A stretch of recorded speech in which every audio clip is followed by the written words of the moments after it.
Namaskar guys, I am MK Singhal, Chartered Accountant, Cost Accountant, Company Secretary. I am from Noida. आज हम बात करेंगे एक बहुत इम्पॉर्टेंट टॉपिक पे जो रिलेटेड है कोचिंग से। जो हमारे चार्टर्ड अकाउंटेंसी और कॉस्ट अकाउंटेंसी CMA के स्टूडेंट्स जो कोचिंग करते हैं, साथ में ट्रेनिंग भी चल रही होती है CA या CMA की, उसके साथ कोचिंग कैसे मैनेज की जाए, कोचिंग का क्या सिस्टम रहता है। मैंने देखा है अपने पिछले 25 साल के कैरियर में कि बहुत सारे स्टूडेंट्स 8 की 8 क्लासेस, जैसे अगर वो CA इंटरमीडिएट या CMA इंटरमीडिएट के स्टूडेंट हैं तो भी, और फाइनल के स्टूडेंट हैं तो भी 8 की 8 क्लासेस के कोचिंग लेते हैं। मुझे सरप्राइज होता है कई बार कि 8 क्लासेस, 7 क्लासेस, 6 क्लासेस जो स्टूडेंट्स कोचिंग ले रहे हैं, उनका टाइम मैनेजमेंट कैसे होता होगा। It becomes very difficult. और यही रीजन है कि वो ट्रेनिंग ढंग से नहीं हो पाती उनकी। कई बार तो देखने में यही आता है कि ट्रेनिंग हो ही नहीं पाती एक्चुअली, और अगर होती है तो बहुत ही इनएडिक्वेट ट्रेनिंग होती है उनकी, जिससे बाद में जॉब में बहुत प्रॉब्लम आती है। अभी हमने पीछे एक वीडियो बनाई थी जिसमें काफ़ी कमेंट्स मुझे इस तरह के आए कि साहब ट्रेनिंग हमारी प्रॉपर नहीं हुई। अब ट्रेनिंग प्रॉपर नहीं हुई, उसके 2 रीज़न्स हो सकते हैं। या तो आपने कहीं जान पहचान में अपने किसी नॉन के यहाँ आपने आर्टिकलशिप सीट ले ली और एक एकोमोडेशन ले ली उनसे छुट्टियों की,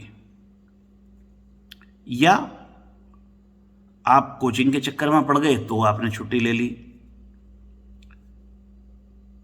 दोनों ही तरह से नुकसान आपका ही है। ये दोनों चीज़ों में बैलेंस करके चलने के कोर्सेज होते हैं CA और CMA। जब तक आपकी बैलेंसिंग नहीं होगी दोनों चीज़ों की, तो फ्यूचर पे उसका बहुत एडवर्स इम्पैक्ट आता है।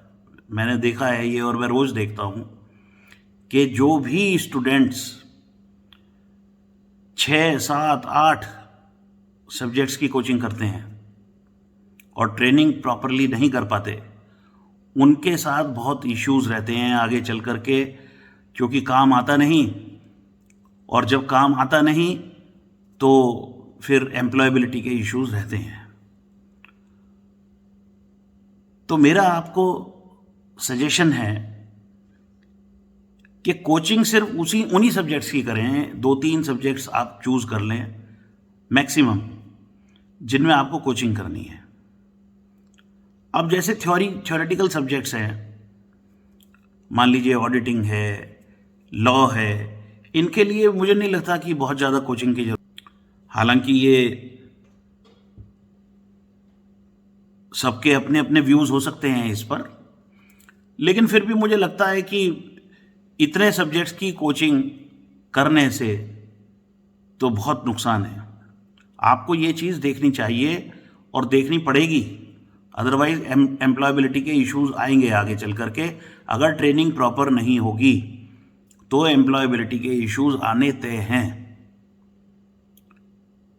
आपको ये देखना चाहिए कि वो 1 या 2 सब्जेक्ट्स कौन से हैं जिनमें कोचिंग की ज़रूरत ज़्यादा है, उनकी कोचिंग कीजिए, और बाकी की तैयारी, बाकी की प्रिपरेशन आप अपने आप कीजिएगा।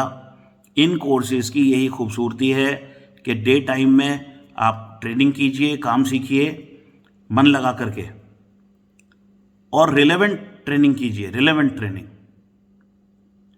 वो ट्रेनिंग जिसकी इंडस्ट्री को या आपको अपने कैरियर के लिए ज़रूरत है, उसका आपके पास एक असेसमेंट, आपके दिमाग में एक असेसमेंट होना चाहिए। आप उसका अगर आप ऐसा करने में सक्षम नहीं हैं, अगर आपको लगता है कि आपको कोई एक्सटर्नल हेल्प चाहिए तो एक्सटर्नल हेल्प लीजिए, किसी नॉन की, किसी रिलेटिव की, कोई ऐसा व्यक्ति जो आपके अड़ोस पड़ोस में रहता हो, चार्टर्ड अकाउंटेंट हो, इंडस्ट्री में एम्प्लॉयड हो या प्रैक्टिस में हो, आप उनकी हेल्प ले सकते हैं। आप अपने एम्प्लॉयर की भी हेल्प ले सकते हैं कि आपको एप्रोप्रिएट ट्रेनिंग क्या होनी चाहिए, और उस हिसाब से आप अपनी ट्रेनिंग को प्लान कर सकते हैं। खैर, कोचिंग का जहाँ तक विषय है, कोचिंग मेरे हिसाब से 1 या 2 सब्जेक्ट से ज़्यादा कोचिंग अगर लेता है कोई भी स्टूडेंट, तो एम्प्लॉयबिलिटी का इशू बाद में बहुत रहता है, क्योंकि ट्रेनिंग प्रॉपर हो ही नहीं सकती। इसलिए ये देख लीजिएगा कि आप ट्रेनिंग किन सब्जेक्ट्स की लेना चाहते हैं, कोचिंग किन सब्जेक्ट्स की लेना चाहते हैं। ये एक बहुत ही विचारणीय विषय है, बहुत सोचने वाला विषय है। One should give it A proper thought. तो इसी तरह के हम वीडियोस अगर आगे लेकर के आएंगे। आप चैनल को सब्सक्राइब कीजिए, आपकी जो भी क्वेरीज हों वो कमेंट बॉक्स में डालिए, हम फिर मिलते हैं, बात करेंगे, इन्हीं मुद्दों पर चर्चा करेंगे। Thank you so much.